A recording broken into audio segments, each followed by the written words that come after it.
Welcome to the Nevcast, where three bros talk business, art, justice, and the pursuit of Jesus.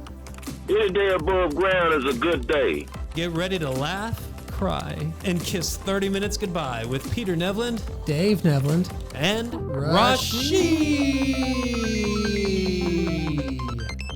Last week we left off on a little bit of a cliffhanger because the conversation went a lot longer than we could fit into one episode. So we're coming back in here, and thanks for joining us. And we're going to take up where we left off last time. So it's kind of like there was this thing that sprang up organically, even in the midst of oppression.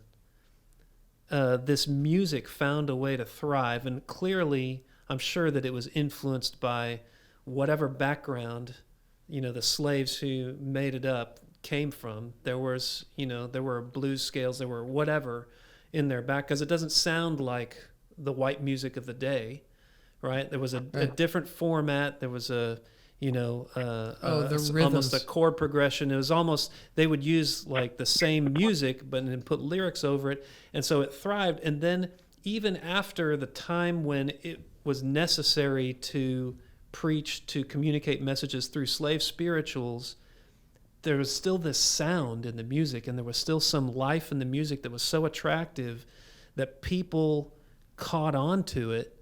And white culture was like, what is that? That is something interesting. Like, I need to hear more of this. And that sprang up. So it was almost like this, where did this music come from? It was like, it was almost like, and I'm just putting my own spin on this maybe, but it was almost as if despite the horrendous institution and history that we had of slavery and oppression in this country, God gave this gift of this sound to people in this country. The spread of it is the testament to the wind and the breath of the Holy Spirit, giving it impact, giving it root, giving it flame, giving it spread. Well, and at the same time, I mean, there's clearly I'm sure that in minstrelsy, just as a testament to that, there are still people taking this sound and either abusing it, using it for their own gain. I mean, but that's true of any gift. Right, that's right. No, I mean, and that's just the first wave. I mean, that's happened with the Bible. Times. People do that with minivans. Minivan is a very wonderful thing if it's used to take your family to on a vacation or somewhere, right? But then if you take a minivan and you go and you pick up some kids and you take them to a mass murder site and you kill them all, well, a minivan now becomes a terrible tool, whereas it's the same thing. Music is a tool. Yeah, it's really dark. I know, but I'm just saying, music is it's an impartial tool, and we can use it for good or for bad. Yeah. The Nazis used elements of advertising and human persuasion, and they used art to propaganda. To inculcate, to bring propaganda in, and to program people into believing that the Jews needed to be exterminated. Right. So they used music, they used art for that. Does that mean that we can't listen to any Wagner anymore? The Flight of the Valkyrie. Does that mean that Hitler's favorite artist, Hitler's favorite composer? But Wagner, he wasn't. When he was composing that stuff, Hitler wasn't even alive. Yeah. Right. So I guess there's that aspect to it. But either way, I guess the problem is that we have such a history of people abusing it and doing it so poorly, and there's been so much oppression of anybody that doesn't look white in our country, that when somebody starts to use it again and to appropriate it, or just appreciate it even. They like it. They like it, whatever. They want to be cool, like, the kids that look cool. They don't think about, but they're not experiencing the suffering. There's that reaction that goes, hey, at least give us some credit, or acknowledge that, you're not necessarally, you haven't gone through the struggle. You're not, you know what I mean? Yeah. Well, and the honoring, the waves of honoring the background happened, but the waves of oppression happened absolutely as well. Yeah. I mean, in the 20s, when society was rolling in money, and even finally the black population had disposable income for seemingly the first time. I mean, they were working, they were getting jobs, Right. they were getting paid well, to a point where they had enough. Well, because of segregation, Right. well, they had their culture was kind of cordoned off. Well, they just made hay in that culture, and the northern record companies saw an opportunity to come and record that culture and sell it back to that people, to into that culture. That was called race records. They just called it race records. Wow. And they had divisions. Jeez. They had divisions of their record Whoa. companies called race records. Whoa. And it was, they record. I mean, it exploded in the late 20s. And Right. most of it, I mean, you had blues, but a whole lot of it was black worship music. This is black gospel explosion. Secular writers call it the Black Renaissance. But then on the heels of the reason why the Black Renaissance stopped was there was another rise of oppression that was rising up in the middle of this. And because towards the end of the that's Black Renaissance came things like the Tulsa Massacre, where Sure. that used to be called the Black Wall Street in Tulsa, and a bunch of armed white people, probably, Ku Klux Klan type things, just went in with, torches and clubs Right. and guns and everything, and murdered 200 people, Yeah. and drove out everyone from these Tulsa areas that had all this money and were thriving and stuff. Basically, stole it all, and a lot of that type of speech, that type of hate speech towards blacks in our country, was empowered by a lot of the eugenics, the superiority of the white race type of propaganda that came out of, watch out, it came out of the theory of evolution that was being spread. Absolutely. A lot of the history Oh. of the theory of evolution and how that started was all to promote, and even, Darwin writes this too in his writings, who is almost beatified in our culture now, that the superiority of the white race. And you got Woodrow Wilson and all the people at Princeton and stuff. And there was all of the humanistic, type of reasoning that we now like. I mean, I guess we're going to have to throw that all out too. Uh-oh. Right? Well, We got to throw out the theory of of evolution, because its full- origins are in the superiority of the It's white in the race type title of of his book. propaganda crap. It's in the title of his book, That's The right. Origin of Species and the Preservation of Race, and the preference of race due to natural selection. That's the title of Darwin's first book that we People just... would just call it The Origin of Species, but that's Right. not the title of the book. The title is much longer. And it Wow. enshrines racial racism, really. Right. So, He I was mean, so going what do after we do? I mean, so Alex, we're back to... I say we lift up the Holy Spirit, because the Holy Spirit did a whole lot better job honoring oppression and giving the voice to a whole group of people that were oppressed, and blowing on their fire and making it now the roots of the last of popular music for the last 120 years. Jazz came out of this culture. Yeah. Rock and roll came out of this culture. Hip hop came out of this culture. All of that can be traced back to slave spirituals. All of it. Alex, and I'm going to ask you, Rashid, next. So, Alex, hearing all of that, we just talked and just, let loose a fire hose of information, right? Yes. What are your thoughts great. hearing all of that? And Rashid, I'm going to ask you next. What are your thoughts hearing all that? Well, I didn't know all of that history, so that was super interesting. And I think maybe it's not even intention, but it's like the spirit of how people create. Like, right, Iggy Azalea, I don't believe she's doing something to, maybe she is making lots of money, but I can't know if she said in her head, hey, I'm going to be a rapper to make money, and I'm going to develop a perfect black scent, and I'm going to dress this way in order to make money, because It sounds like a judgment you would have to make. yeah, that's a far judgment. for me to assume that. So I think that if something casts something in a positive light, I don't see why we should be against that. Yeah. If we're celebrating Black culture through music, I mean, it kind of goes, I always put it back to like history and trade, like, right, trade between like Asia, Africa, like all these trade routes, right. like trade was like it's an exporter of culture, right? Yeah. And so people learned about other people through money making. Right. I don't think it's wrong for us to learn about I have no idea about the struggle of people in South Central. I mean, I do now because I chose to go hang out there for fun. But when I chose to hang out in gangland for fun? For fun. Which I guess maybe sort of I did too. too. I was just so enthralled by like rap culture, and also I'm Hispanic, and that's basically South Central is Blacks and Hispanics. Right. But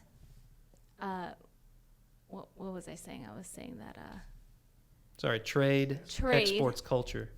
Trade exports culture, and that I think that's a beautiful thing, and that it's a spirit of like how you use that. So you can use it for evil or you can use it for good. And I think that if I didn't hear Tupac, or I wouldn't know what poor people feel like if it wasn't for a lot of rap music. I wouldn't know how would it, me in the suburbs, how would I know about being on food stamps? Right. I would never know what that struggle is, or what are the projects? Right. They're far away. Yeah, that's true. And I wouldn't know what they look like. Mm-hmm. I wouldn't know what that was. I would only know from art, movies, and music, and then later documentaries, which is also part of art. So really, it's like, I don't know if you guys watch a lot of Netflix, but Netflix has like, after they did Drugs Inc., which is a series by National Geographic, the topic of drug culture exploded on Netflix, and you can find all kinds of shows detailing all the many aspects of drug culture when it comes to policy, lifestyle, all the things. Right. So I don't, and honestly, if you watch them, they're in no way glorifying like the evils of drug culture. It looks gross because it is gross. As a former drug addict, it's ugly and never nice. But I think, anyways, in the same vein, just that like art, whether it's music, movies, storytelling, that's how I learned about people and their experiences. That's how we share our humanity. It's not about I'm stealing your humanity. But, I'll point out too, in your story, you didn't just learn about that culture from the art. You went and hung out with people. But the art caused me. Maybe the art caused you. I get it. Yes. But you didn't stop there. And I think that may be why you have a different take on it, because you've actually been with people. Sure. And, we said, before that you can only make judgments when you're far away from someone. When you're close to people, when you're spending time with them, it's hard to make judgments. I think that's important. Rashid, what do you think? Like, you've been, I know I turned my head over here as if he's like right here with us. I feel like you're here with us, even though you're just on the phone. But you heard all this stuff about the history and then what Alex said, what are your thoughts? That's a real touchy subject right there. You're talking about the old Negro spirituals, like from back in the 1800s. You talking about when we was in slavery and stuff like that. Yeah, you're saying it's a real touchy subject. I would call it sacred spirituals. I say sacred spiritual. You can call them Negro spirituals. Yeah, I mean, I look at it like this, man. People been stealing ideas for years, man. So stealing your tears? Is that what you said? No, stealing ideas. No, stealing ideas. Ideas. Yeah. I think the world was built on taking stuff. Even since back when we was goddamn barbarians, we would come take land from other people. I got more stones and got more sticks than you, so I'm gonna come over here and take your land. And I mean, so people been stealing. I mean, this country was stolen from the goddamn Indians. So I mean, it's been going Native on people, for years. Yeah, it ain't nothing new up under the sun, man. So I mean, me personally, you know what I'm saying, I'm black, and I know that's where my people come from, and we went through slavery, and yeah, we went through that. But now I feel there's a lot of opportunities out here, and we can't really dwell on that shit no more. Like, all right, it happened. Let's put on our boots. You know what I'm saying? Let's not talk about the problem no more. Let's talk about the solution. All right, if they stole it, they stole it. It's not gonna affect me, or if they stole some shit from some slaves that was picking cotton in a field. You know what I'm saying? So it's not gonna really affect me. So I really don't too much like dwell on stuff like that no more, because I feel like if we keep on you know what I'm saying, talking about the problem, man, let's just figure out a solution. It is what it is. We can't change it. Yeah. You know, if they stole it, they stole it. You know, hell, a lot of people have stole ideas. You know what I'm saying? I just feel we got to focus on God, keeping our focus on Him, man, and worshiping Him, and we can't really worry about, you know, stuff like that. It happened, but, you know, look what they did to Jesus. So who the hell was the slave? You know, I know it's sad to say that, but it's sad messed up to put it that way, but look what happened to Jesus, man. Look how he got, you know, crucified and put up on a cross. Right. You know, and but at the time that he was going through all the stuff that he was going through, he said, man, forgive them, man. He did. They don't know what they doing. Right.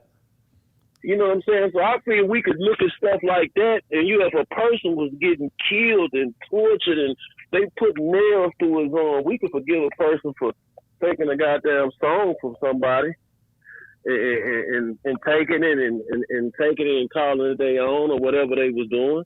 You know what I'm saying? Yeah. He got tortured and hung up from a cross, and he still said, man, forgive them. Mm-hmm. Right. They don't know what they doing. Sometimes people don't know what they doing, man.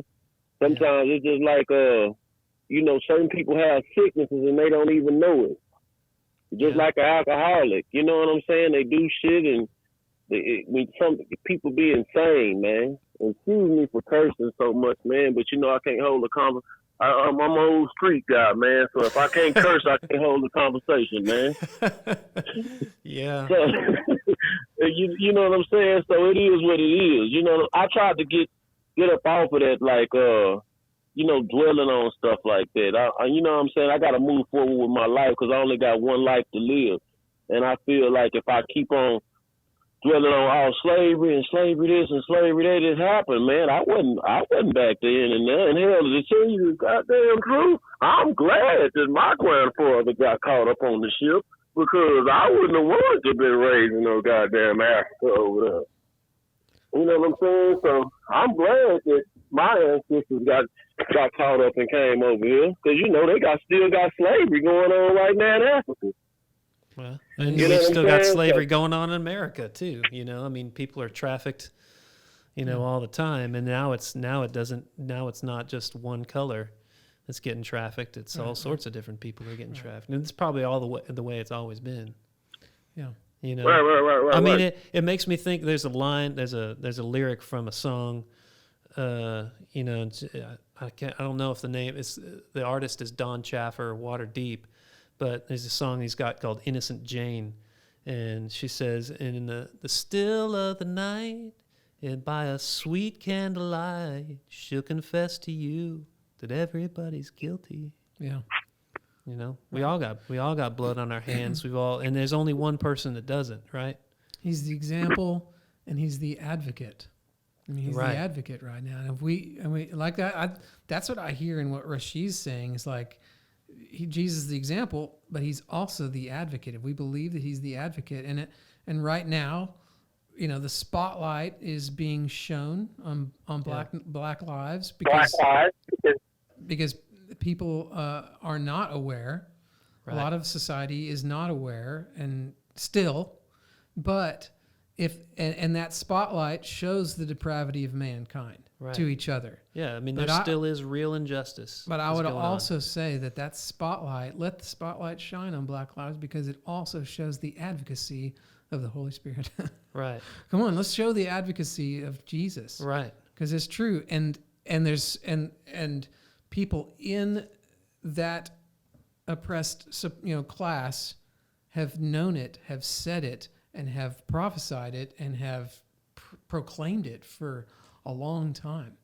And other parts of society went and copied the style of music through which they were proclaiming that his advocacy. Yeah. And I mean, we can tell the narrative of glory. I mean, we can tell a glorious narrative. We could retell a glorious narrative. If I have any privilege to speak, to share that, if I have any white privilege, I would like to show that part, to bring that part out.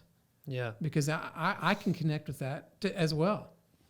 But it also is the truth. You talk about Jesus when he arrived on the scene as an adult, starting his quote unquote ministry, right? His life where he was now in his public ministry, his public view, Mm-hmm. Yes, his life in public view. Who did he choose? And he stands up in the middle of the synagogue. Now think about this. This is a race.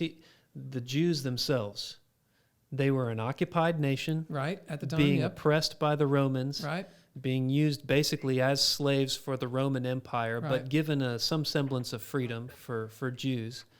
And they were waiting for the redemption of their country. He gets up in the middle of the synagogue and he says, "The Spirit of the Lord is upon me, because the Lord has anointed me to preach the gospel to the poor, to proclaim glad tidings to those who are oppressed, to the recovery of the sight to the blind, released from bondage, those who are in prison," right? And then he says, "and to proclaim the favorable year of the Lord," closes the book and sit down. Now, people got upset with him because he said that. They got upset not because he said that, but because of where he closed the book. He didn't close the book at the end of the sentence, because the rest of that passage says, "to proclaim the favorable year of the Lord and the day of vengeance of our God." And he didn't read "in the day of vengeance of our God."